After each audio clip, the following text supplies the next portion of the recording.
You don't need to be famous to be fascinating. You just need to believe you have something worth sharing. Because here's the secret. People respond to how you see yourself. Walk into a room like you belong there, and suddenly you do.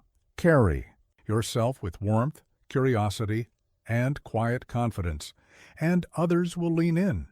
You don't have to impress people. You have to interest them. And that begins with how you speak, how you listen, and how you make them feel. Subscribe to our channel. If you're ready to master your mind and tell us, where are you watching from? Let me tell you something that changed my life. I was once invited to a dinner party where I knew nobody, not one soul. And I walked in feeling like an imposter, like I didn't belong, like everyone would see right through me. But then I remembered something fundamental about human nature. People don't see you. They see their perception of you, and that perception begins the moment you believe it yourself. Here's what most people don't understand about social dynamics. The room doesn't decide if you're interesting. You do. The moment you walk through that door, you're either bringing energy or you're draining it. You're either adding value or you're seeking validation. You're either confident in what you offer or you're worried about what you lack. Think about the last time you met someone truly magnetic. Did they announce their accomplishments? Did they name drop? Did they perform for your attention? Of course not. They simply believed they had something worth sharing. And that belief radiated from every gesture, every word, every glance. Your perception of yourself becomes everyone else's starting point. But let me ask you this. When you look in the mirror, what do you see? Do you see someone with stories worth telling? Someone with insights worth hearing? Someone with warmth worth feeling? Or do you see your flaws, your mistakes, your inadequacies? Because here's the truth that nobody wants to admit. The world treats you exactly how you expect to be treated. If you walk into a room apologizing for your presence, people will wonder why you're there. If you speak like your thoughts don't matter, others will agree. If you carry yourself like you're lucky to be included, you'll be the last one invited back. But flip that script. Walk in like you have something valuable to contribute. Speak like your perspective matters. Carry yourself like you're exactly where you're meant to be, and watch how the room responds. I've watched shy people transform into magnetic personalities simply by changing how they saw themselves. I've seen quiet individuals become the centers of meaningful conversations just by believing they had something worth sharing. I've witnessed ordinary people become extraordinary influences simply by carrying themselves with quiet confidence.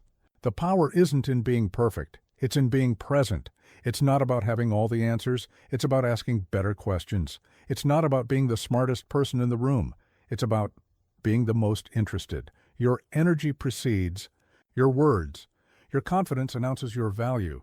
Your belief in yourself gives others permission to believe in you too. So before you worry about what to say, focus on how you see yourself. Before you plan your performance, check your perception. Because the most interesting people in any room aren't performing at all. They're simply being themselves, confidently, warmly, authentically. And that confidence isn't arrogance. It's not thinking you're better than everyone else. It's simply knowing you belong wherever you choose to be. It's understanding that your presence adds something valuable to every interaction. The room is waiting for you to believe in yourself, because once you do, they will too. That's the power of perception, and it starts with you. Before you say a word, your body is already talking, and it's telling everyone in the room exactly how you feel about yourself. Your posture is announcing your confidence. Your gestures are revealing your comfort. Your presence is broadcasting your belief in your own worth. Here's what I learned after decades of studying human behavior. People make decisions about you in the first 7 seconds. 7 seconds. Not 7 minutes. Not after they hear your credentials, or your stories, or your clever remarks. In those first crucial moments, they're reading signals you didn't even know you were sending, and most of those signals have nothing to do with what you say. Watch how truly confident people enter a room. They don't rush. They don't apologize for taking up space. They walk with purpose but not urgency.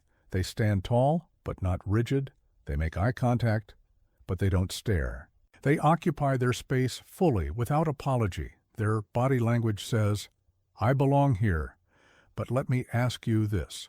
What does your body language say about you? When you walk into a room, are your shoulders back or hunched forward? Are you taking up space or trying to disappear? Are you moving with intention or shuffling with uncertainty? Because every single person in that room is reading these signals, even if they don't realize it.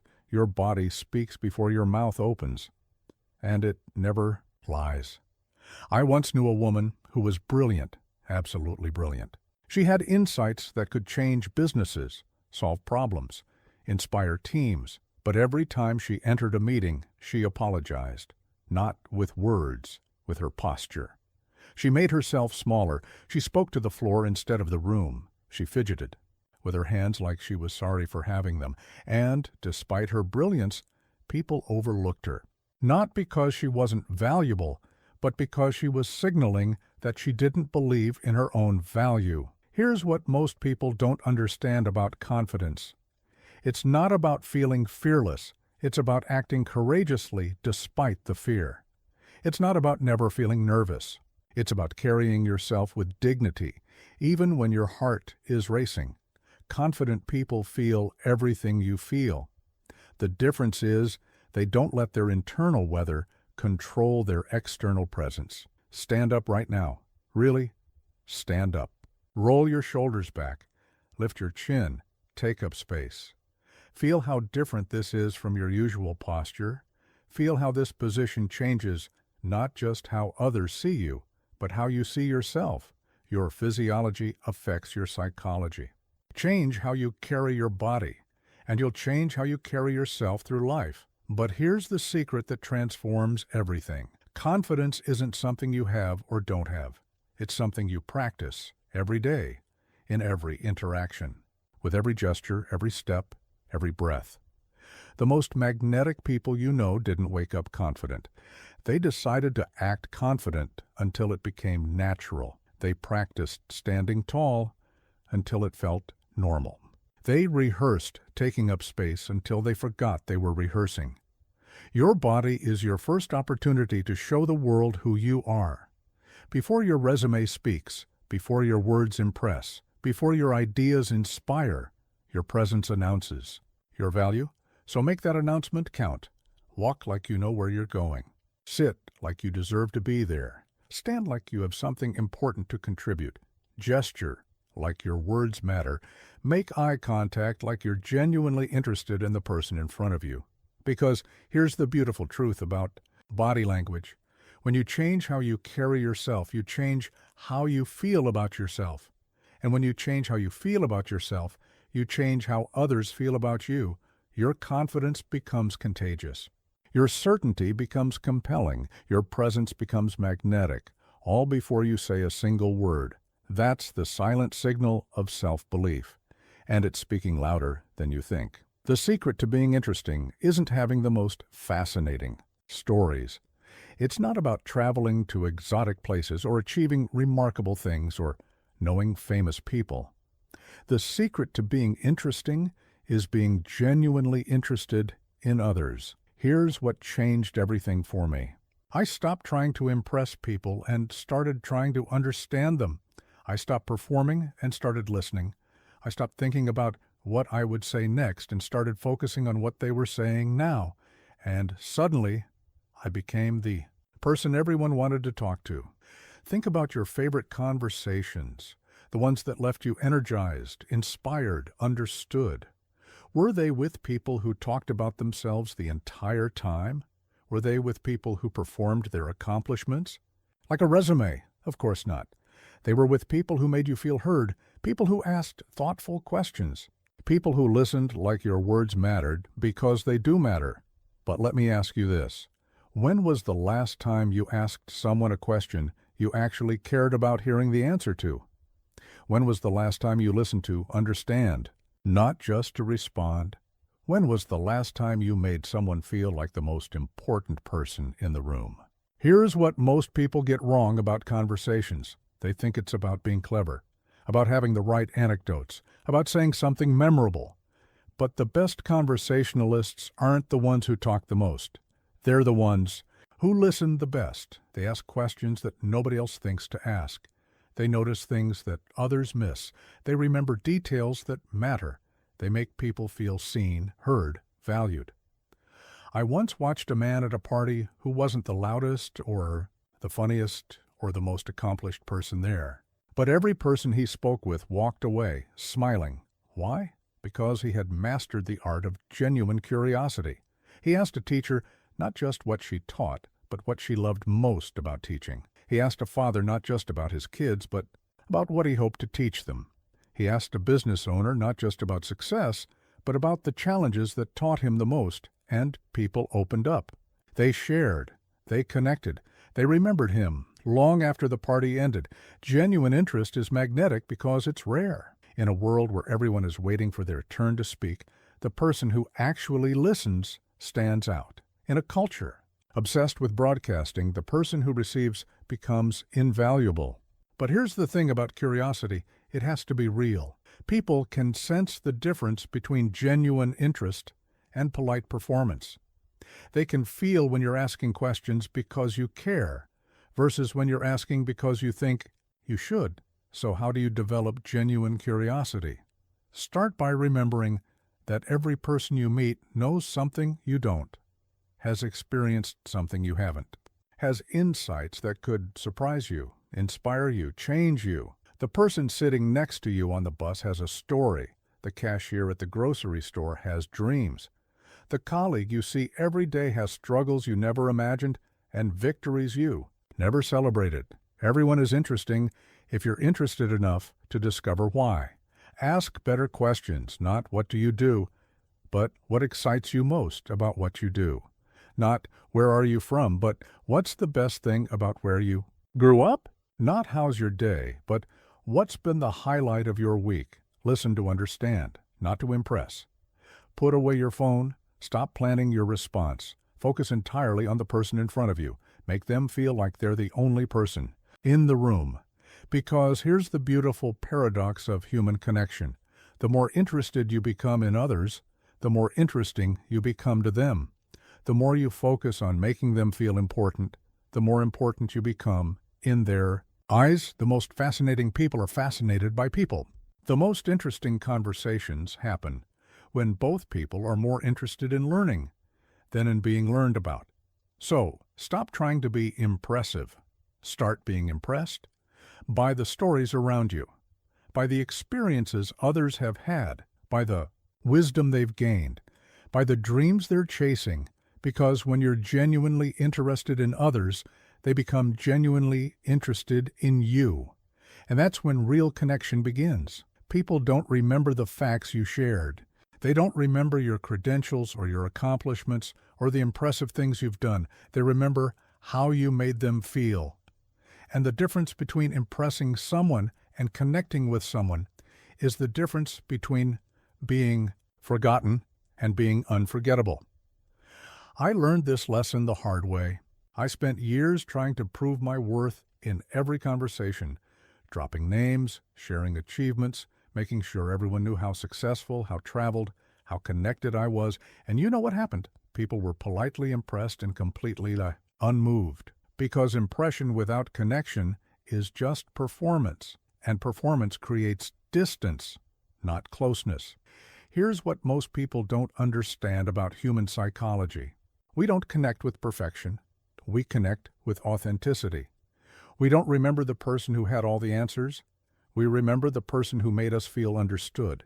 Think about the people who have influenced your life the most. Your favorite teacher, your most trusted friend, the mentor who changed your perspective. Were they the most impressive people you ever met? Or were they the people who made you feel most important?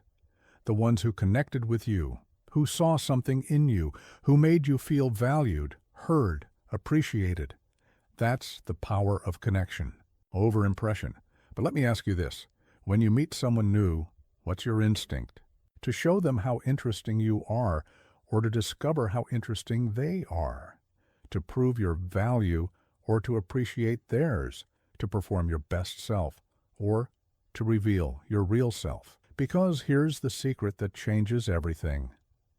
Connection happens when people feel safe with you, when they feel like they can be themselves without judgment, when they sense that you're more interested in understanding them than in impressing them. I once watched two people at a networking event. One spent the entire conversation talking about his business, his successes, his connections. The other spent the time asking thoughtful questions, sharing relevant struggles, laughing at himself when appropriate. Guess which one people remembered? Guess which one got follow-up calls? Guess which one built relationships that lasted? The one who connected, not the one who impressed. Connection requires vulnerability. It requires you to be human instead of perfect. It requires you to share your struggles along with your successes, your questions along with your answers, your humanity along with your achievements. When you try to impress, you put yourself above others. When you try to connect, you put yourself beside them. And people don't follow those above them as readily as they embrace those beside them. Here's what connection looks like in practice. Instead of talking about your promotion, you ask about their career goals. Instead of mentioning your expensive vacation, you ask about their favorite way to recharge.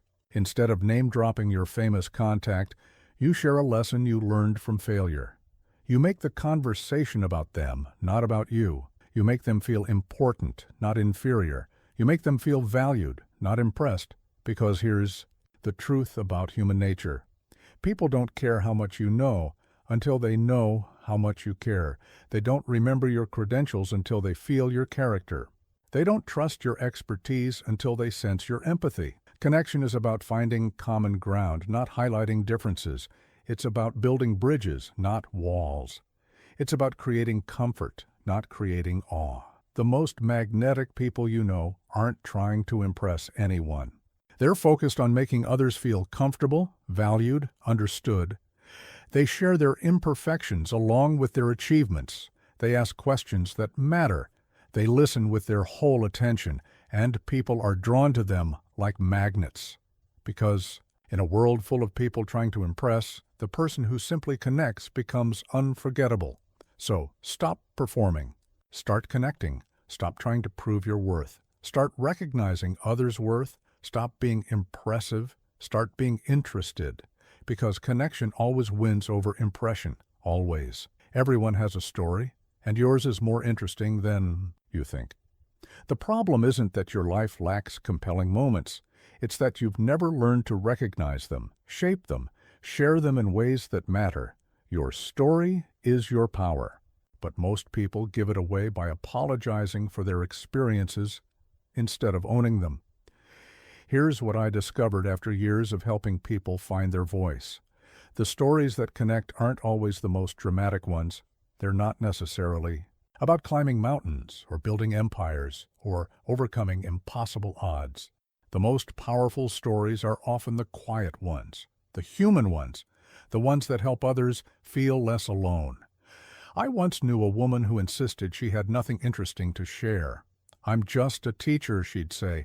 "I've never done anything remarkable." But when she finally told me about the student who couldn't read, who everyone had given up on, who she stayed after school with every day for 6 months until something clicked, that story moved me more than any tale of corporate conquest or exotic adventure, because it was real.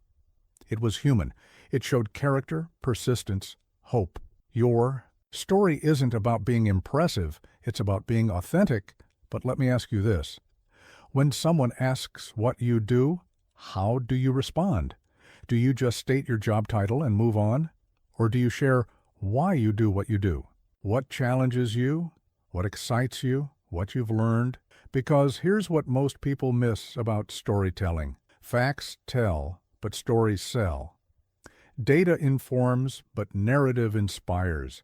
People forget statistics, but they remember stories that made them feel something. Your experiences, even the ordinary ones, become extraordinary when you learn to find the meaning in them. When you can identify the lesson, the insight, the human truth that others can relate to. The story about your failed business isn't just about losing money. It's about resilience, about learning from failure, about the courage to try again. The story about caring for your aging parent isn't just about difficulty. It's about love, sacrifice, the preciousness of time. Every experience you've had has shaped you, and every story you tell has the power to shape others. But here's the key to powerful storytelling. It's not about you being the hero of every story. Sometimes the most compelling stories are the ones where you're vulnerable, uncertain, learning, where you made mistakes, where you were helped by others, where you discovered something about yourself or the world. People connect with struggle more than success, with questions more than answers, with humanity more than perfection. I learned this when I stopped trying to impress audiences with my achievements and started sharing my failures, my doubts, my moments of uncertainty. Suddenly, people leaned in, they nodded, they related, they remembered, because they saw themselves in my struggles, not in my successes. Your story doesn't have to be perfect to be powerful. It just has to be true, and it has to matter, not just to you, but to the person hearing it. So start paying attention to your experiences differently. Look for the moments that taught you something, the interactions that changed your perspective, the challenges that revealed your character, the small victories that mean more than they should. These are your stories, and they're more valuable than you realize. Learn to tell them well, with emotion, not just facts, with detail that matters, not just chronology, with the lesson learned, not just the event that happened. Practice sharing them in ways that invite others in, rather than keeping them at a distance. Make your stories about universal human experiences: love, loss, growth, discovery, connection. When you share a story about overcoming fear, you're not just talking about yourself, you're talking to everyone who has ever been afraid. When you tell a story about finding unexpected friendship, you're speaking to everyone who has ever felt lonely. Your personal becomes universal when you find the deeper truth in your experience. The most interesting people aren't the ones with the most dramatic lives. They're the ones who can find meaning in their experiences and share that meaning in ways that matter to others. Your story is your power, but only if you're brave enough to tell it, wise enough to find its meaning, and generous enough to share it in service of others. Because everyone has a story, but not everyone knows how to tell it. Learn to tell yours. The world is waiting to hear it. Confidence is a decision, not a feeling, not a privilege reserved for the naturally gifted or the exceptionally accomplished. It's a choice you make about how you'll show up in the world, regardless of how you feel inside. And that choice begins the moment you walk through the door. I want you to think about someone you know who has natural confidence. Someone who enters every room like they belong there. Notice something important. They don't wait to feel confident before acting confident. They act confident until they feel confident. They've learned the secret that transforms everything. Your external posture shapes your internal state more than your internal state shapes your external posture. Walk like you belong, and you'll start to feel like you belong. Carry yourself with purpose, and purpose will begin to fill you. But let me ask you this: what's your default when you enter a new space? Do you scan the room looking for where you fit? Do you wait for someone to invite you in? Do you apologize, even silently, for taking up space? Or do you enter with the quiet certainty that you have something valuable to contribute to whatever room you're in? Here's what I learned after watching thousands of people struggle with confidence. Most people are waiting for permission to belong.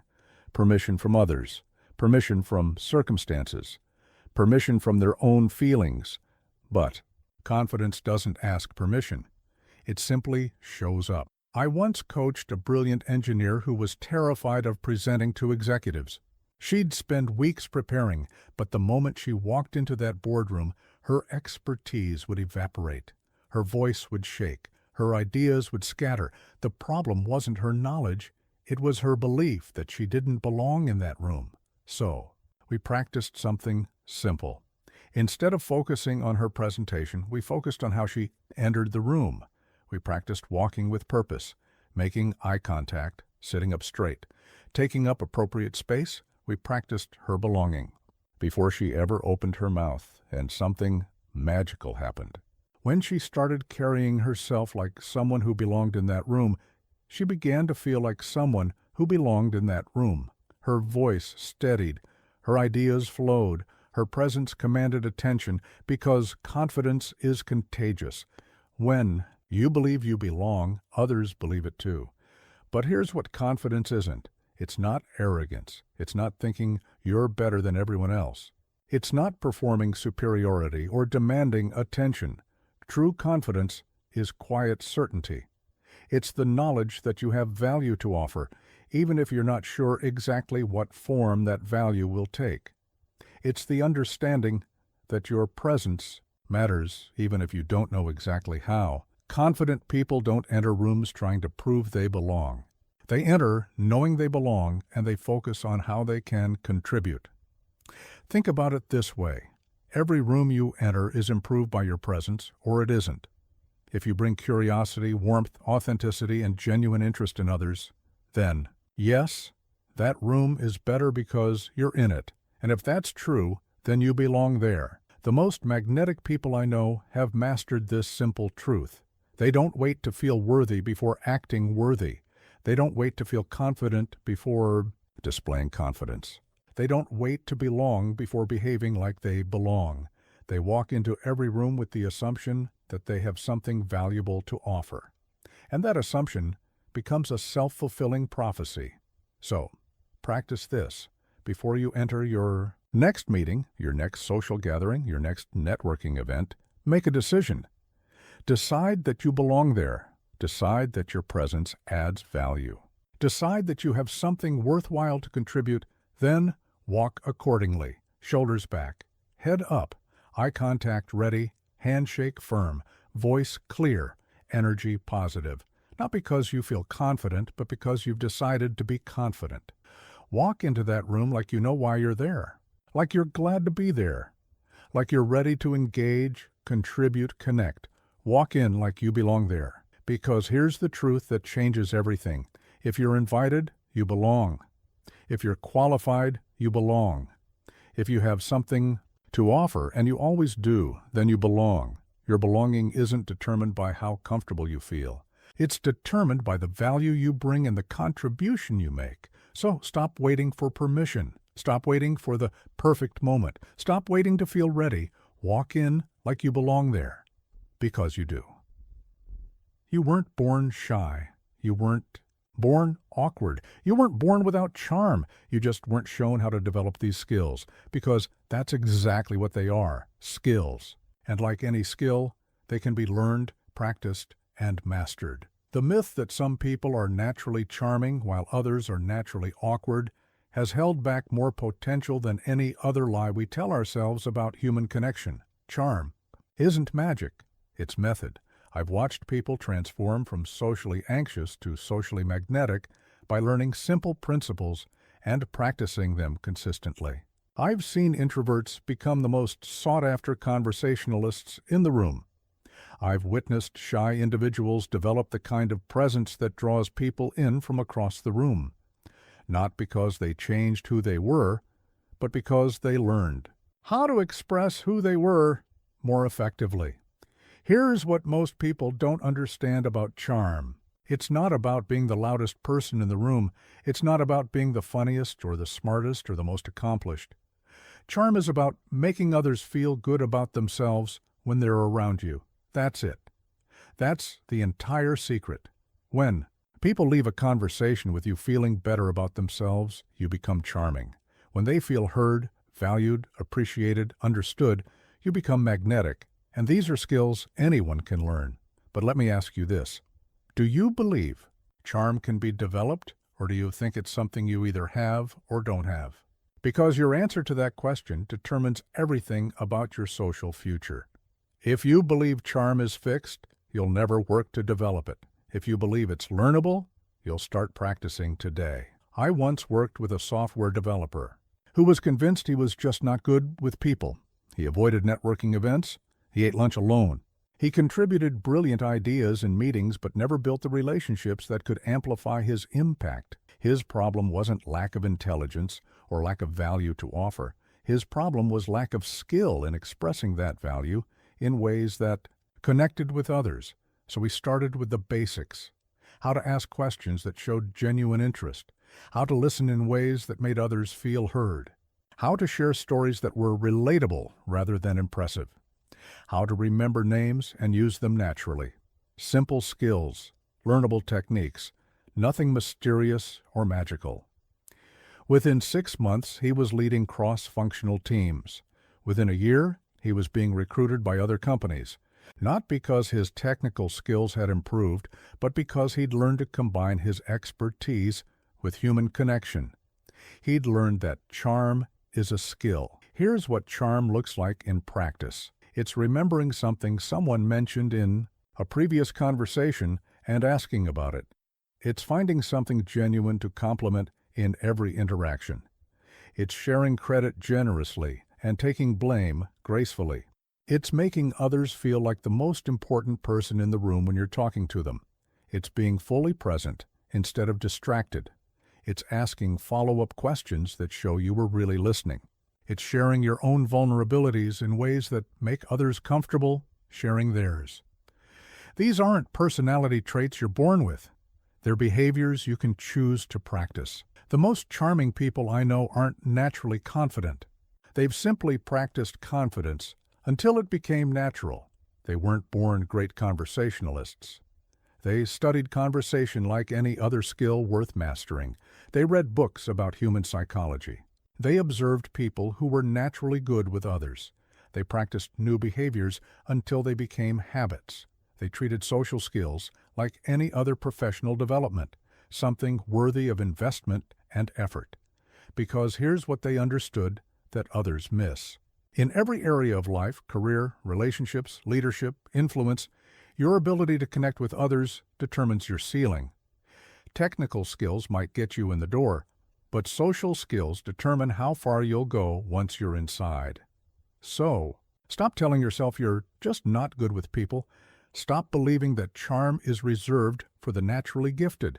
Stop using introversion as an excuse for not developing the skills that could transform your personal and professional life. Start practicing. Start small. Choose one social skill to focus on this week. Maybe it's remembering names. Maybe it's asking one thoughtful question in every conversation. Maybe it's giving one genuine compliment each day. Practice it consciously until it becomes unconscious, until it becomes part of who you are, because charm isn't about changing your personality. It's about expressing your personality in ways that connect with others. And that's not magic. That's method. That's skill. That's something you can learn, starting today. People are drawn to those who are present, not perfect, not impressive, not entertaining, present, fully there, completely engaged, undivided in their attention. In a world of endless distractions, presence has become the rarest and most valuable gift you can give another person. Put away your phone, be where your feet are, and others will follow. I learned this lesson at a dinner party where I was desperately trying to network. I was checking my phone between conversations, scanning the room for more important people to meet, half listening, while planning my next move. I was physically there, but mentally everywhere else, and I was completely forgettable. Then I watched another guest who did something radical. He put his phone away. When he talked to someone, he talked only to them. He wasn't looking over their shoulder for someone more important. He wasn't checking messages or calculating his next move. He was simply completely there, and people gravitated toward him like a magnet, because presence is magnetic. Attention is attractive. When someone gives you their full focus, you feel it. You feel valued. You feel important. You feel heard. But let me ask you this. When was the last time someone gave you their complete, undivided attention? No phone, no distractions, no mental multitasking, just pure, focused presence. How did it make you feel? Now ask yourself, when was the last time you gave that gift to someone else? Here's what most people don't understand about presence. It's not just about being physically in the room. You can be sitting right next to someone and be completely absent. You can be looking at them while thinking about your to-do list. You can be nodding while planning your response. Real presence is rare because real presence requires sacrifice. The sacrifice of everything else you could be thinking about, worrying about, planning for. The sacrifice of your need to be somewhere else, someone else, doing something else. Presence means choosing this moment over every other moment competing for your attention. I once watched a CEO who was known for making everyone feel like the most important person in the room. His secret wasn't charisma or charm, it was presence. When he talked to you, nothing else existed. He remembered details from previous conversations. He asked follow-up questions that showed he was really listening. He made eye contact that felt genuine, not rehearsed. And in those moments, you felt his complete attention. You felt valued. You felt significant. That's the power of presence. But here's the challenge in our hyper-connected world. Your phone is training you to be absent. Social media is conditioning you to be elsewhere. The constant stream of notifications is teaching you that whatever's happening right now is less important than what might be happening somewhere else, and you're losing the ability to be fully where you are. When you're having dinner with your family, you're checking work emails. When you're in a meeting, you're thinking about your next appointment. When someone is telling you something important, you're formulating your response instead of absorbing their words. You're everywhere except where you are. And people feel it. They sense your distraction. They recognize your divided attention. They know when you're not really there, but they also know when you are. Think about the conversations that changed your life, the moments that mattered most, the interactions you remember years later. Were they with people who were distracted, multitasking, partially present? Of course not. They were with people who were completely there, people who gave you their full attention, people who made you feel like nothing else mattered in that moment. That's the magnetic pull of presence. So practice being where you are. When you're talking to someone, talk only to them. When you're in a meeting, be in that meeting. When you're walking, notice where you're walking. When you're eating, taste your food. Stop living 3 minutes ahead or 3 hours behind. Stop mentally rehearsing future conversations while ignoring the person in front of you. Be here. Be now. Be present. Put your phone in another room. Look people in the eye when they're talking. Listen to understand, not to respond. Ask questions that show you are paying attention. Make people feel like they have your complete focus. Because they do. Because in a world of distraction, presence is revolutionary. In a culture of multitasking, single tasking is magnetic. In an age of divided attention, full attention is the ultimate gift. The most interesting people aren't the ones with the most exciting lives. They're the ones who are most present to the life they're living, and when you're fully present, others want to be present with you. That's not coincidence. That's magnetism.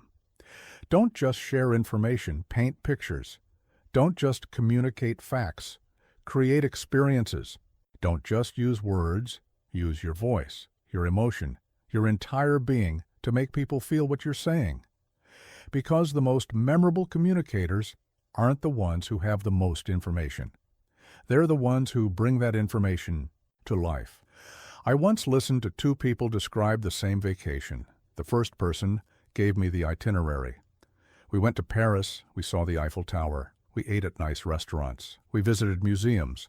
The second person painted a picture. The morning light hit the Eiffel Tower just as we walked around the corner, and I literally stopped breathing. The smell of fresh croissants was pulling us down every street. At the Louvre, I stood in front of the Mona Lisa and realized I was looking at something Da Vinci's actual hands had touched. Same trip. Completely different experience for the listener.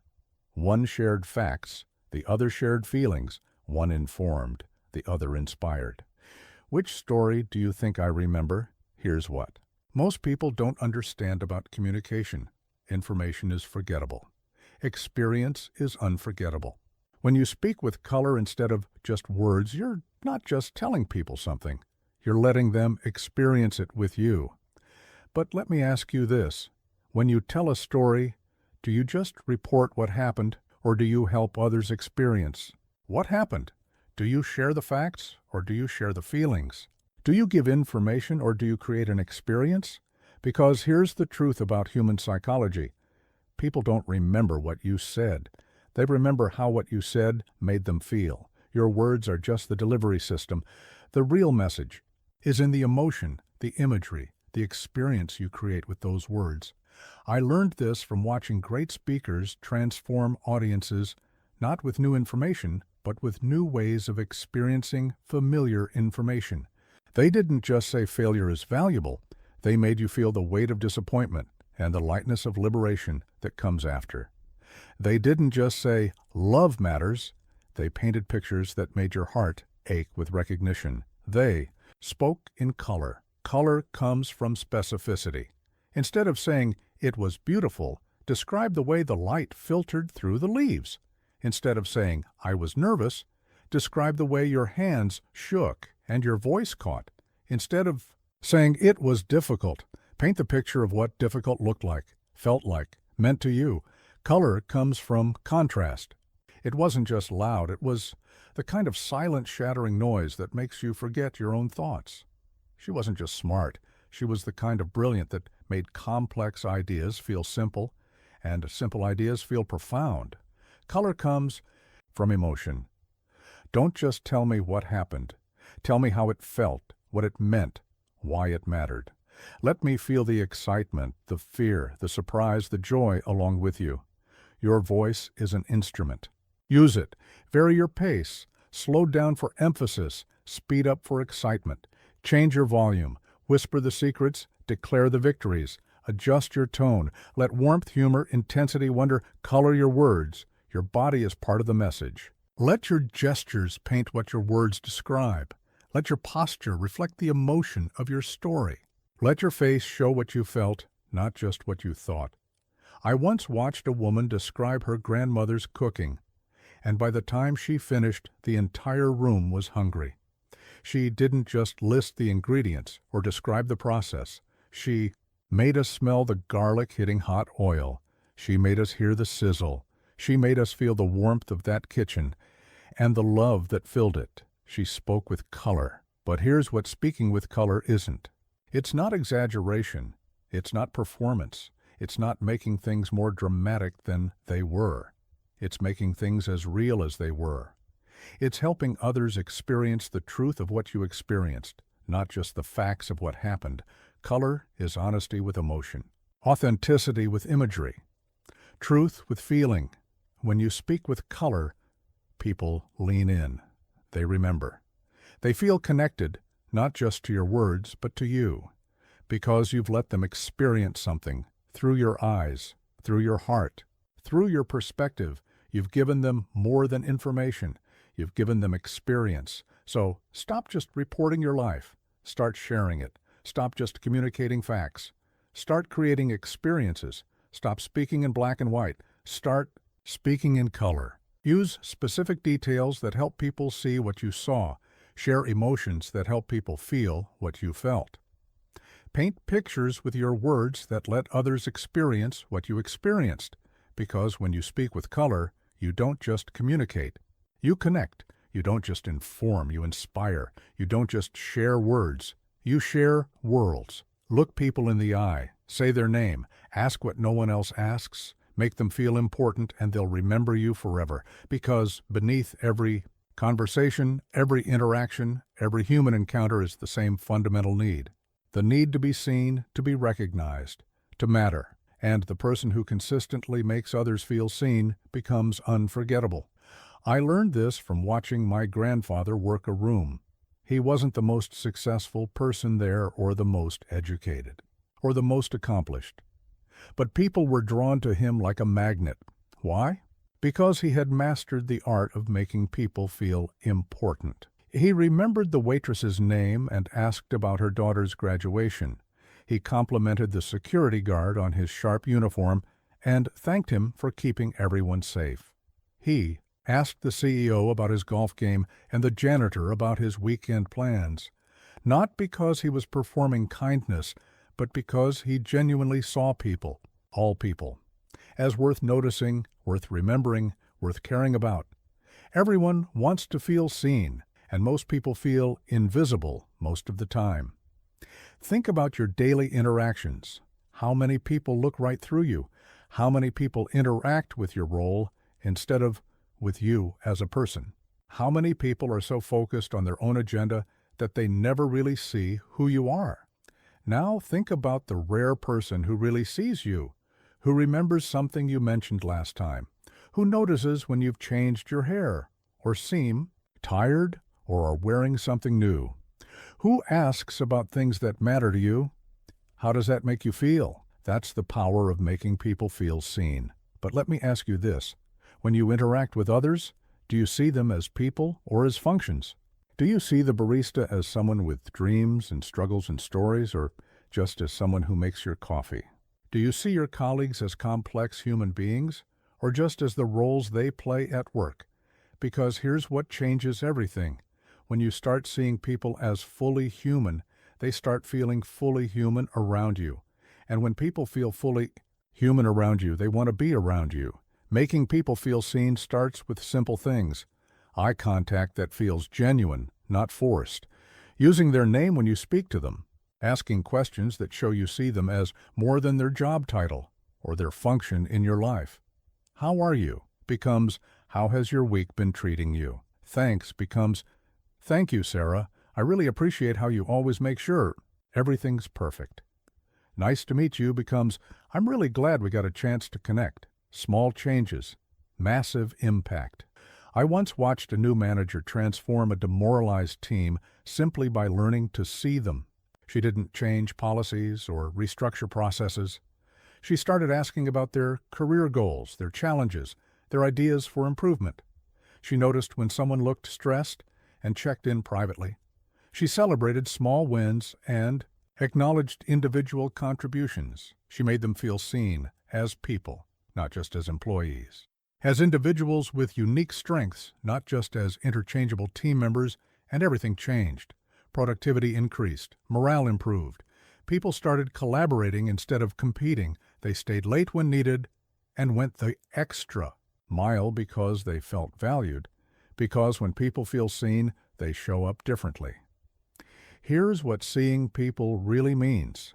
It means noticing the details others miss, the way someone lights up when they talk about their hobby, the effort they put into something that went unacknowledged, the skill they demonstrated that no one else recognized. It means asking questions that go beyond the surface, not just, how was your weekend? But, did you get to work on that garden project you mentioned? Not just, how's work? But, are you still enjoying that new responsibility you took on? It means remembering what matters to them and following up. The child's recital, the parent's health scare, the project they were excited about, the challenge they were facing. When you remember and ask, you're saying, you matter enough for me to remember what's important to you. And that's a rare gift in a distracted world. Making people feel seen also means acknowledging their contributions, their efforts, their progress. Not just the big wins, but the small improvements. Not just the perfect performances, but the attempts, the tries, the courage to show up. I noticed how you handled that difficult customer with such patience. You've really improved your presentation skills over the past few months. I appreciate how you always make sure everyone's included in the conversation. When you notice and acknowledge, you're saying, I see your effort, I see your growth, I see you. The most magnetic people aren't the ones who demand to be seen. They're the ones who make others feel seen. They're the ones who notice, remember, acknowledge, appreciate, because in a world where most people feel overlooked, undervalued, invisible, the person who truly sees them becomes irreplaceable. So, start seeing, really seeing, the people around you, their efforts, their humanity, their worth. Look them in the eye, say their name. Notice what others miss. Remember what matters to them.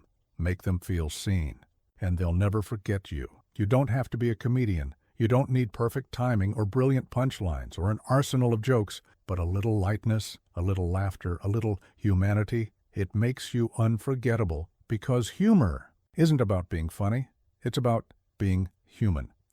I learned this from watching people who weren't naturally funny, but who had mastered the art of bringing lightness to any situation.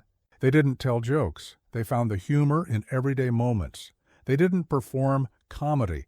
They shared their humanity through gentle self-deprecation and warm observations about life, and people were drawn to them because they made life feel lighter. Here's what most people don't understand about humor in social situations. It's not about being the entertainment. It's about creating connection. It's not about making people laugh at your cleverness.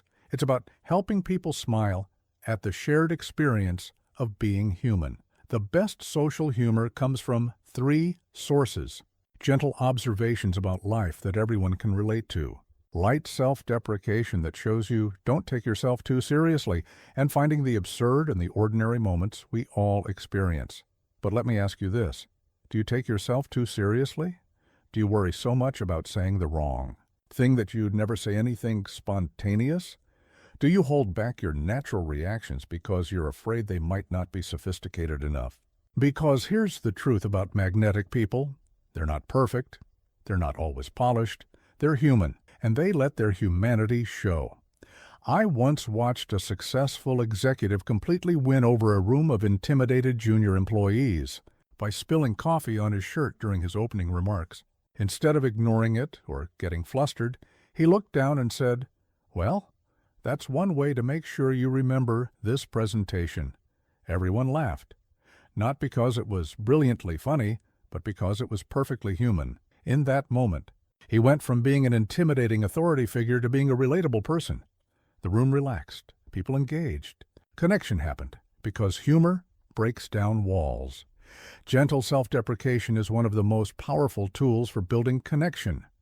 When you can laugh at your own mistakes, your own quirks, your own humanity, you give others permission to be human too. I spent 20 minutes looking for my glasses while they were on my head. Clearly, I'm ready to lead this strategic planning session. I'm the person who gets lost in my own neighborhood, so take my directions with a grain of salt. I prepared extensively for this meeting and then forgot to bring my notes. So we're going to improvise. This isn't about putting yourself down.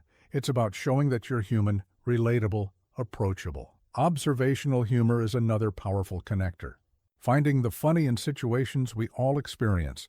The elevator that's slower than walking. The meeting that could have been an email. The way everyone suddenly becomes a weather expert when it's raining. These aren't brilliant comedic insights. They're shared human experiences that become funnier when someone has the courage to voice what everyone's thinking. But here's what humor isn't in social situations. It's not sarcasm that cuts. It's not jokes at others' expense. It's not humor that excludes or embarrasses or diminishes. The best social humor includes everyone. It's warm, not sharp. It brings people together rather than pushing them apart. I learned this distinction from watching 2 different people handle the same awkward situation. When the restaurant brought the wrong order, one person made a cutting joke about the server's competence. Everyone laughed, but uncomfortably. The server felt embarrassed. The mood shifted. The other person smiled and said, "Well, I've always wondered what this dish was like. Looks like the universe is making the decision for me." The server relaxed. The table laughed genuinely. Everyone felt included in the moment, instead of excluded from it. Same situation. Completely different outcome. Humor that includes creates connection. Humor that excludes creates distance. The most memorable people I know aren't the funniest in a performance sense. They're the ones who bring lightness to heavy moments, who find joy in ordinary interactions, who can laugh at themselves and with others. They understand that life is serious enough without taking yourself too seriously. They know that a well-timed smile, a gentle observation, a moment of shared laughter can transform a routine interaction into a memorable connection. So, practice bringing lightness to your interactions. Not forced humor or rehearsed jokes, but genuine moments of human connection through shared amusement at the beautiful absurdity of life. Laugh at your mistakes instead of hiding them.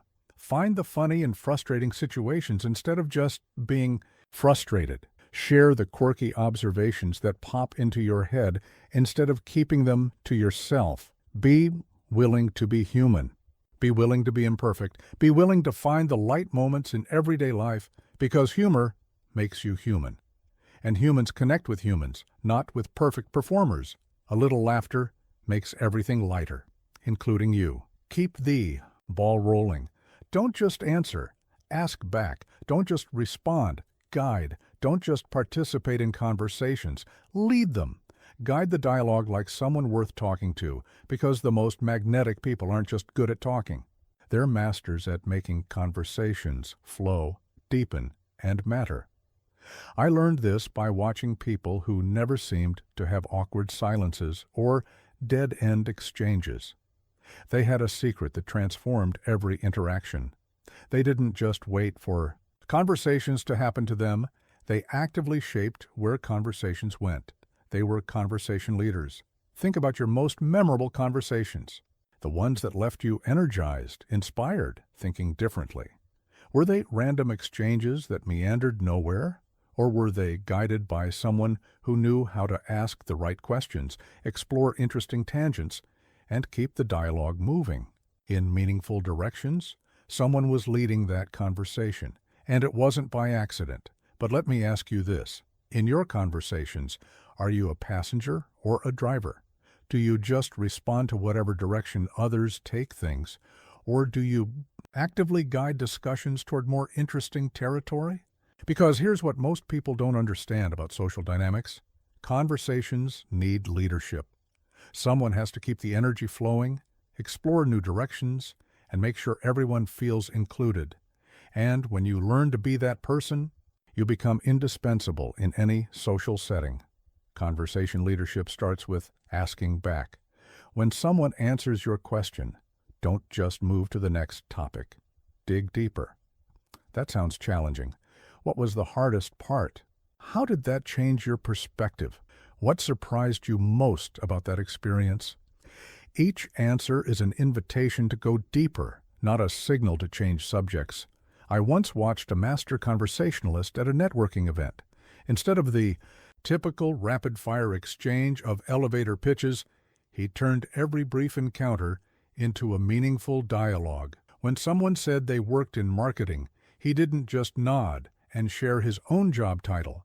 He asked, "What's the most interesting campaign you've worked on recently?" When they answered, he followed up with, "What made you think of that approach?" Suddenly, a throwaway networking conversation became an engaging discussion about creativity, problem-solving, and professional passion. He was leading the conversation somewhere worth going. Good conversation leaders also know how to bridge and connect. When one person shares something, they look for ways to include others. That reminds me of what Sarah was saying earlier about, John, have you had similar experiences in your industry? That's interesting. How do you think that compares to what we were discussing about? They weave individual contributions into a larger dialogue. They make conversations feel collaborative rather than transactional. They also know how to rescue dying conversations. When energy starts to flag, they don't panic or check their phone. They ask a question that re-energizes the group. What's everyone excited about these days? If you could solve one problem in your industry, what would it be? What's the best advice you've gotten recently? Questions that invite stories, opinions, experiences. Questions that get people talking about things they care about. But here's what conversation leadership isn't. It's not dominating. It's not performing. It's not making everything about you. The best conversation leaders talk less than everyone else, but guide more than anyone else. They're like orchestra conductors. They don't play every instrument, but they help every instrument contribute to something beautiful. Great conversation leaders also know how to manage flow.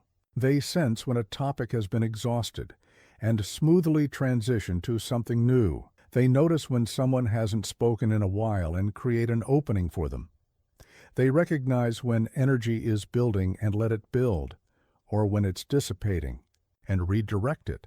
They read the room and adjust accordingly. I learned this skill by practicing specific techniques. The bridge. Speaking of challenges, that reminds me. The include. Alex, what's your take on this? The redirect. That's fascinating. You know what else I've been curious about? The deepen. Tell me more about that. Simple phrases that keep conversations moving, deepening, including everyone. The most interesting people aren't necessarily the ones with the most interesting stories.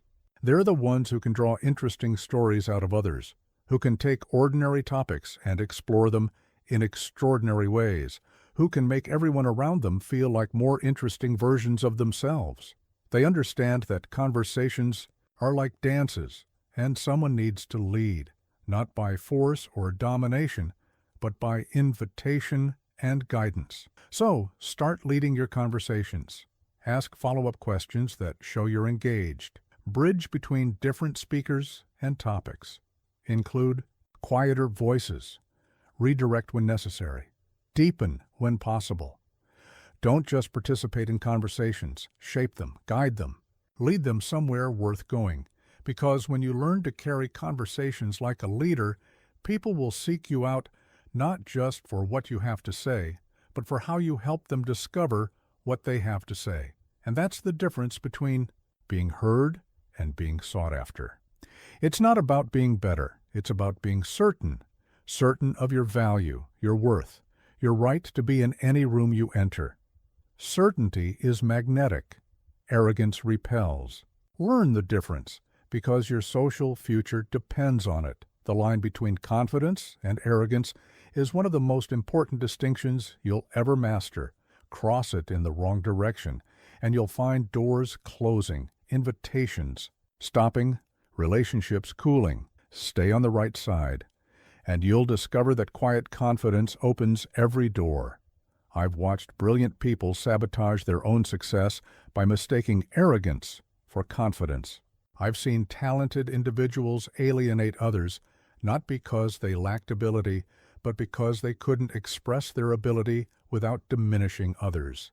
And I've watched quietly confident people achieve extraordinary influence, not because they were the smartest in the room, but because they made everyone else feel smart too. Here's the fundamental difference. Confidence says, I belong here. Arrogance says, I'm better than you.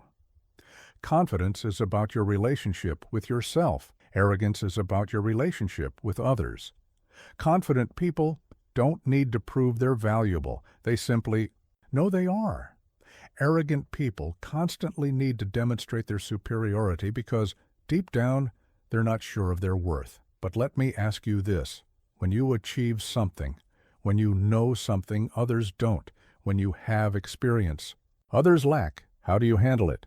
Do you share your knowledge to help others grow or to show how much you know? Do you use your achievements to inspire or to intimidate? Because the way you handle your strengths reveals whether you're confident or arrogant. I once worked with a CEO who was incredibly accomplished, Harvard MBA, built 3 successful companies, spoke 4 languages, but when you talked to him, you never felt small. He asked more questions than he answered. He was genuinely curious about others' experiences.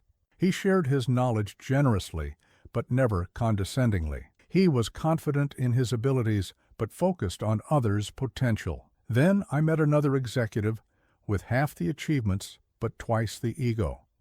Every conversation became a performance of his accomplishments. Every question became an opportunity to showcase his expertise. Every interaction left others feeling diminished rather than inspired. Same room. Completely different impact. Confidence lifts others up.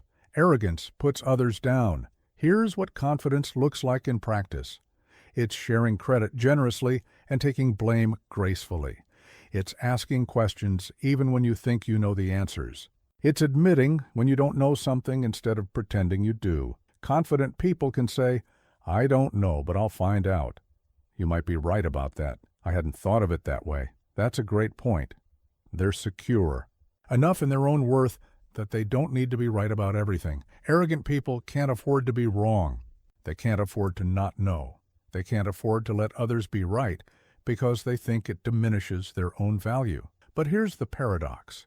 The more willing you are to be wrong, the more people trust you when you're right. The more willing you are to not know, the more people value what you do know, the more willing you are to let others shine, the more you shine yourself. Confidence is also about how you handle disagreement. Confident people can disagree without being disagreeable. They can hold their position while respecting others' positions. They can be firm in their convictions without being harsh in their delivery. I see it differently. My experience has been, I understand your perspective, and here's another way to look at it. They disagree with ideas, not with people. They challenge thinking, not worth. Arrogant people make disagreement personal. They attack the person instead of addressing the position. They make others wrong instead of making their own case. The most magnetic people I know are incredibly confident, but completely humble. They know their worth but don't need to prove it constantly. They're certain of their abilities, but curious about others' abilities. They're proud of their achievements but focused on others' potential. They understand that true confidence doesn't need to diminish others to elevate itself. Here's how to build confidence without arrogance. Focus on growth, not proving. Focus on learning, not knowing. Focus on contributing, not impressing. Focus on others' success, not just your own. Celebrate your wins privately and your team's wins publicly. Share your failures as learning experiences. Ask questions from genuine curiosity, not to test others. Give credit before taking credit. Be certain of your value without being dismissive of others' value. Be proud of your achievements without being condescending about others' journeys. Be confident in your abilities without being arrogant about their limitations. Because here's the truth that changes everything. The most confident people don't need to prove they're confident. Their certainty speaks for itself. Their security shows in how they treat others. Their strength is evident in their gentleness. Confidence whispers. Arrogance shouts. Be certain of your worth. Be quiet about your superiority, because confidence without arrogance isn't just more attractive. It's more powerful. It's more influential. It's more magnetic. And it's the only kind of confidence that truly lasts. Sit up, stand tall, open posture. The most interesting people communicate power without saying a thing. Your body is broadcasting. Your confidence, your comfort, your belief in yourself 24 hours a day. And everyone is listening to what it's saying. Before you worry about finding the perfect words, master the language your body is already speaking. I learned this lesson watching two equally qualified candidates interview for the same position. Same resume, same experience, same credentials, but completely different outcomes. The first candidate shuffled in, shoulders forward, eyes down. He perched on the edge of his chair like he was ready to flee. His hands fidgeted constantly. His posture apologized for his presence before he even opened his mouth. The second candidate walked in with purpose. Shoulders back, head up, confident handshake. She sat comfortably in her chair, used her hands to emphasize points, maintained steady eye contact. Her posture said she belonged there. Guess who got the job? Your body language is your first impression, your constant communication, and often your lasting impression. And most people are completely unaware of what their body is saying about them. But let me ask you this. If you recorded yourself in typical social situations, what would your body language say about you? Would it communicate confidence or insecurity, engagement or discomfort, interest or anxiety? Because everyone else is reading those signals, even if they don't realize it. Here's what most people don't understand about body language. It's not just about how others perceive you. Your posture affects your psychology. Stand differently, and you'll feel differently. Carry yourself with confidence, and confidence will begin to carry you. This isn't just theory. Research shows that holding confident postures for just 2 minutes can increase testosterone and decrease cortisol. Your physiology changes your psychology. Try this right now. Slouch forward. Let your shoulders drop. Look down. Notice how this makes you feel. Now, sit up straight. Pull your shoulders back. Lift your chin. Feel the difference? Your body position influences your mental position.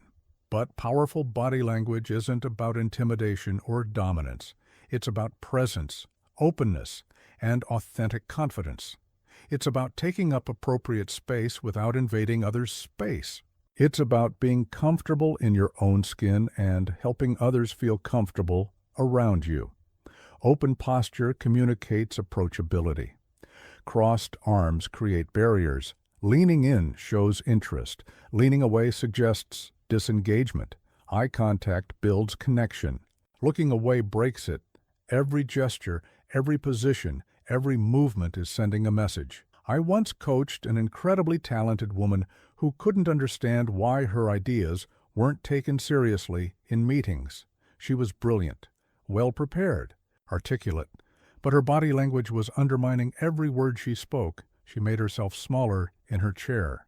She spoke to her notes instead of to the room. She nodded constantly while others spoke, even when she disagreed. Her gestures were tentative, apologetic.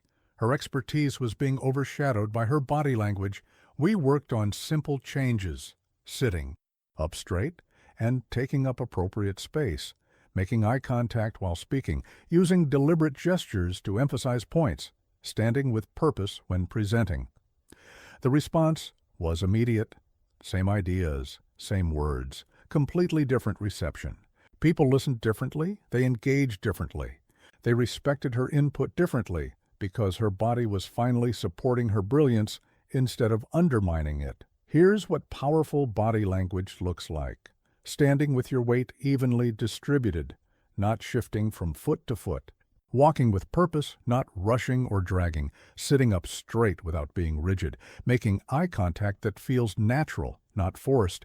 Using your hands to emphasize points, not fidget nervously. Keeping your shoulders back and relaxed. Taking up appropriate space without sprawling. Moving with intention, not constant adjustment. Your handshake should be firm but not crushing. Your posture should be upright but not stiff. Your movements should be deliberate but not theatrical.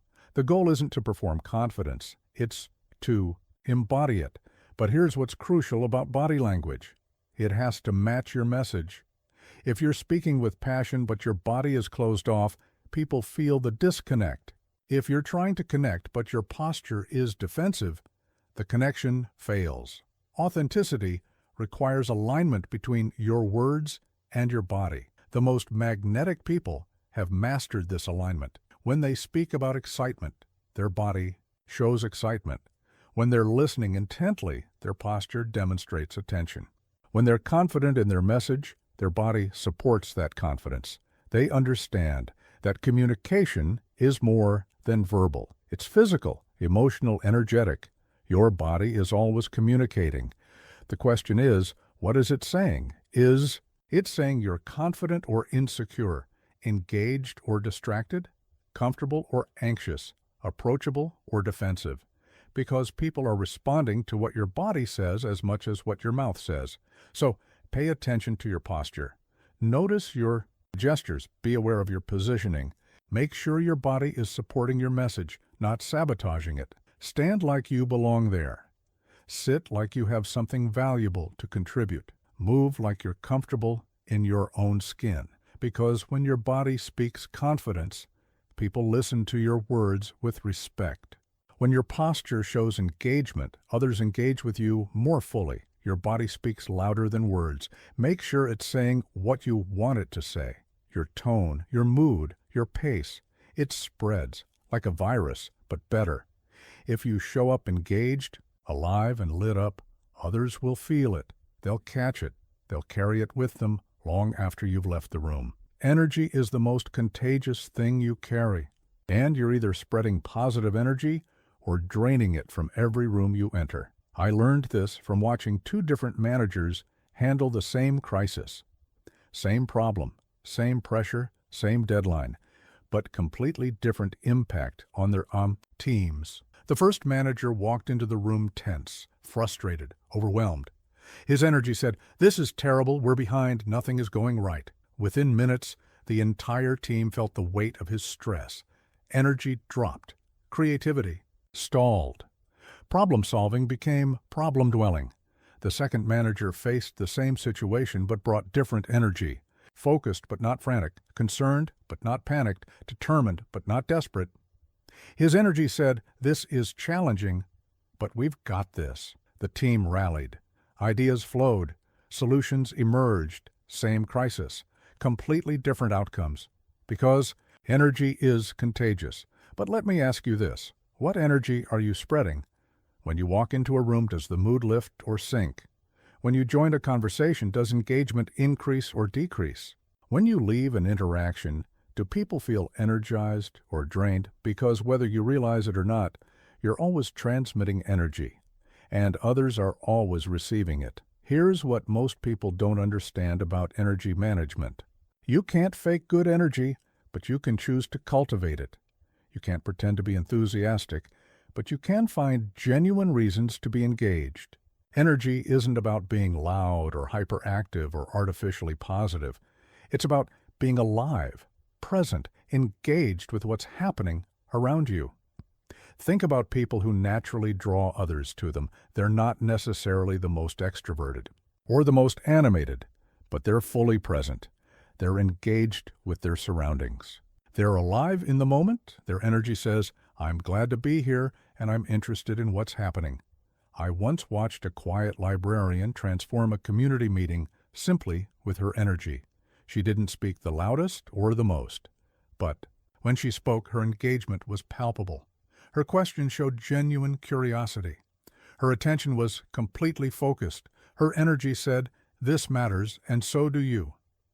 People leaned in. Participation increased.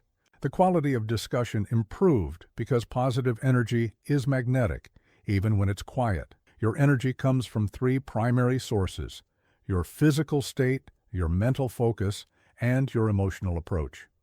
Physical energy starts with basics: how you breathe, how you move, how you carry yourself. Shallow breathing creates anxious energy. Deep breathing creates calm energy. Rushed movement creates frantic energy. Purposeful movement creates confident energy. Mental energy comes from where you focus your attention. Focus on what's wrong, and you'll spread frustrated energy. Focus on what's possible, and you'll spread hopeful energy. Focus on problems, and you'll spread heavy energy. Focus on solutions, and you'll spread purposeful energy. Emotional energy flows from your underlying approach to life. Approach situations with curiosity instead of judgment, with possibility instead of limitation, with appreciation instead of criticism. But here's what positive energy isn't. It's not relentless optimism that ignores reality. It's not forced enthusiasm that feels fake. It's not manic cheerfulness that exhausts others. Positive energy is authentic engagement. It's genuine interest. It's real presence. It's choosing to find something valuable in every situation and every person. I learned to manage my energy by paying attention to its impact. I started noticing how my mood affected my family's dinner conversation, how my stress influenced my team's productivity, how my enthusiasm or lack thereof shaped the energy of every meeting I joined. And I realized that energy management isn't selfish. It's responsible, because your energy affects everyone around you. When you bring positive energy to interactions, you give others permission to be positive too. When you bring curiosity, others become curious. When you bring engagement, others engage. Energy creates more energy. So start being intentional about the energy you bring. Before you enter any room, any conversation, any situation, check your energy. Is this the energy you want to spread? Is this how you want others to feel when they're around you? If not, adjust. Take a deep breath. Find something to appreciate. Focus on what's possible instead of what's wrong. Choose engagement over detachment. Because here's the beautiful truth about positive energy. The more you give, the more you have. The more you spread, the more comes back to you. The more you uplift others, the more uplifted you feel.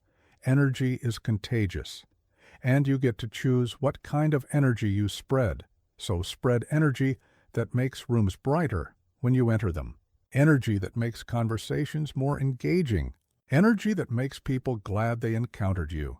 Because in a world that often feels drained, depleted, discouraged, the person who brings genuine positive energy becomes invaluable. Be that person. Spread that energy. Watch how it transforms not just others, but yourself.